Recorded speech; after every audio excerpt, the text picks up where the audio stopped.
Hello दोस्तों, स्वागत है आपका एबीपी विशंस पर। दोस्तों, हम आपसे निवेदन करते हैं कि यदि अभी तक हमें आपने सब्सक्राइब न किया हो तो चैनल को सब्सक्राइब करके बेल आइकन को दबाना मत भूलें। हमें आपके साथ की बहुत ज़रूरत है। धन्यवाद। ब्रिटिश ईस्ट इंडिया कंपनी 1600 के दशक की शुरुआत में भारत आई थी, व्यापार और व्यवसाय करने के अधिकार के लिए संघर्ष कर रही थी और लगभग भीख मांग रही थी। 150 वर्षों के भीतर ब्रिटिश व्यापारियों की संपन्न फर्म अपनी स्वयं की शक्तिशाली निजी सेना द्वारा समर्थित अनिवार्य रूप से भारत पर शासन कर रही थी। 1800 के दशक में भारत में अंग्रेजी सत्ता का विस्तार हुआ, जैसा कि 1857-58 के विद्रोह तक होता रहा। उन बहुत ही हिंसक झटकों के बाद चीजें बदल गईं, फिर भी ब्रिटेन का नियंत्रण अभी भी बना हुआ था और भारत शक्तिशाली ब्रिटिश साम्राज्य की एक चौकी की तरह था। 1600 का दशक, ब्रिटिश ईस्ट इंडिया कंपनी का आगमन। 1600 के दशक के आरंभिक वर्षों में भारत के एक शक्तिशाली शासक के साथ व्यापार आरंभ करने के कई प्रयास विफल होने के बाद इंग्लैंड के राजा जेम्स प्रथम ने 1614 में मुगल सम्राट जहांगीर के दरबार में एक निजी दूत सर थॉमस रो को भेजा। सम्राट अविश्वसनीय रूप से धनी था और एक आलीशान महल में रहता था, और वह ब्रिटेन के साथ व्यापार में दिलचस्पी नहीं रखता था क्योंकि वह कल्पना नहीं कर सकता था कि ब्रिटिशों के पास वह सब कुछ होगा जो वह चाहता था। रो ने यह महसूस किया कि अन्य दृष्टिकोण बहुत ही अधीनस्थ थे, इसलिए पहले तो उनसे निपटना जानबूझकर मुश्किल था। उन्होंने सही ढंग से महसूस किया कि पहले के दूतों ने बहुत अधिक मिलनसार होने के कारण सम्राट का सम्मान हासिल नहीं किया था।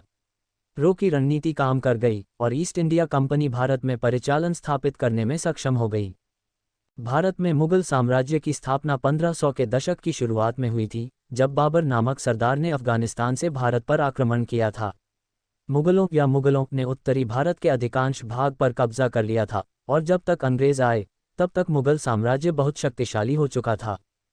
सबसे प्रभावशाली मुगल बादशाहों में से एक जहांगीर का बेटा शाहजहां था, जिसने 1628 से 1658 तक शासन किया। उसने साम्राज्य का विस्तार किया और बहुत सारा खजाना जमा किया और इस्लाम को आधिकारिक धर्म बना दिया। जब उसकी पत्नी की मृत्यु हुई तो उसने उसकी कब्र के रूप में ताजमहल बनवाया। मुगलों को कला के संरक्षक होने पर बहुत गर्व था और उनके शासन में चित्रकला, साहित्य और वास्तुकला का विकास हुआ। 1700 का दशक, ब्रिटेन का प्रभुत्व स्थापित हुआ। 1720 के दशक तक मुगल साम्राज्य पतन की स्थिति में था। अन्य यूरोपीय शक्तियां भारत पर नियंत्रण के लिए प्रतिस्पर्धा कर रही थीं और मुगल क्षेत्रों को विरासत में प्राप्त अस्थिर राज्यों के साथ गठबंधन की कोशिश कर रही थीं। ईस्ट इंडिया कंपनी ने भारत में अपनी स्वयं की सेना स्थापित की, जिसमें ब्रिटिश सैनिकों के साथ साथ सिपाही नामक देशी सैनिक भी शामिल थे। रॉबर्ट क्लाइव के नेतृत्व में भारत में ब्रिटिश हितों ने 1740 के दशक से सैन्य विजय प्राप्त की तथा 1757 में प्लासी के युद्ध के साथ वे प्रभुत्व स्थापित करने में सक्षम हो गए। ईस्ट इंडिया कंपनी ने धीरे धीरे अपनी पकड़ मजबूत कर ली, यहाँ तक एक न्यायालय प्रणाली भी स्थापित कर दी। ब्रिटिश नागरिकों ने भारत के भीतर एक एंग्लो इंडियन समाज का निर्माण करना शुरू कर दिया और अंग्रेजी रीति रिवाजों को भारत की जलवायु के अनुकूल बना दिया गया। भारत में ब्रिटिश शासन को राज के नाम से जाना जाता है, जो संस्कृत शब्द राजा से लिया गया है, जिसका अर्थ है राजा। 1858 के बाद तक इस शब्द का आधिकारिक अर्थ नहीं था, लेकिन यह उससे कई साल पहले से ही लोकप्रिय उपयोग में था।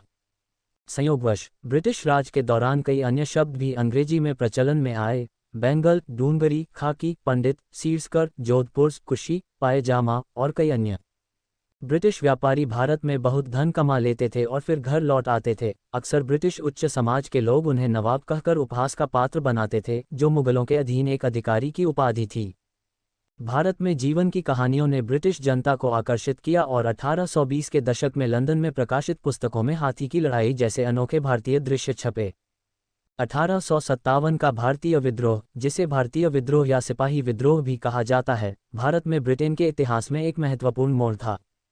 पारंपरिक कहानी यह है कि भारतीय सैनिकों, जिन्हें सिपाही कहा जाता है, ने अपने ब्रिटिश कमांडरों के खिलाफ विद्रोह किया क्योंकि नई जारी की गई राइफल कारतूसों में सुअर और गाय की चर्बी लगी हुई थी, जिससे वे हिंदू और मुस्लिम दोनों सैनिकों के लिए अस्वीकार्य हो गए।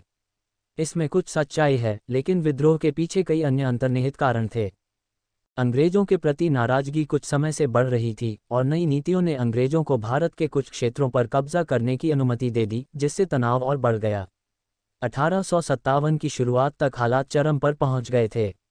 भारतीय विद्रोह मई 1857 में भड़क उठा, जब मेरठ में सिपाहियों ने अंग्रेजों के खिलाफ विद्रोह कर दिया और फिर दिल्ली में जितने भी अंग्रेज मिले उनका कत्लेआम कर दिया।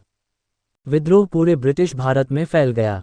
अनुमान लगाया गया कि लगभग 140,000 सिपाहियों में से 8,000 से भी कम अंग्रेजों के प्रति वफादार रहे। 1857 और 1858 के संघर्ष क्रूर और खूनी थे और ब्रिटेन के अखबारों और सचित्र पत्रिकाओं में नरसंहार और अत्याचारों की भयावह रिपोर्टें प्रसारित हुईं। अंग्रेजों ने भारत में और अधिक सैनिक भेजे और अंततः विद्रोह को दबाने में सफल रहे, व्यवस्था बहाल करने के लिए निर्दयी रणनीति का सहारा लिया। दिल्ली का बड़ा शहर खंडहर में तब्दील हो गया और कई सिपाहियों को जिन्होंने आत्मसमर्पण कर दिया था, ब्रिटिश सैनिकों ने मार डाला। भारतीय विद्रोह के बाद ईस्ट इंडिया कंपनी को समाप्त कर दिया गया और ब्रिटिश राज ने भारत पर पूर्ण शासन अपने हाथ में ले लिया। सुधार लागू किए गए, जिनमें धर्म के प्रति सहिष्णुता और सिविल सेवा में भारतीयों की भर्ती शामिल थी। सुधारों का उद्देश्य सुलह के माध्यम से आगे के विद्रोहों से बचना था, साथ ही भारत में ब्रिटिश सेना को भी मजबूत किया गया। इतिहासकारों ने उल्लेख किया है कि ब्रिटिश सरकार का वास्तव में भारत पर नियंत्रण करने का कभी इरादा नहीं था, लेकिन जब ब्रिटिश हितों को खतरा पैदा हुआ तो सरकार को हस्तक्षेप करना पड़ा। भारत में नए ब्रिटिश शासन का मूर्त रूप वायसराय का कार्यालय था। 1876 भारत की महारानी। भारत का महत्व तथा ब्रिटिश राजघराने का अपने उपनिवेश के प्रति स्नेह 1876 में उस समय उजागर हुआ जब प्रधानमंत्री बेंजामिन डिज़राली ने महारानी विक्टोरिया को भारत की महारानी घोषित किया। 19वीं सदी के शेष समय में भारत पर ब्रिटिश नियंत्रण अधिकांशतः शांतिपूर्ण तरीके से जारी रहा।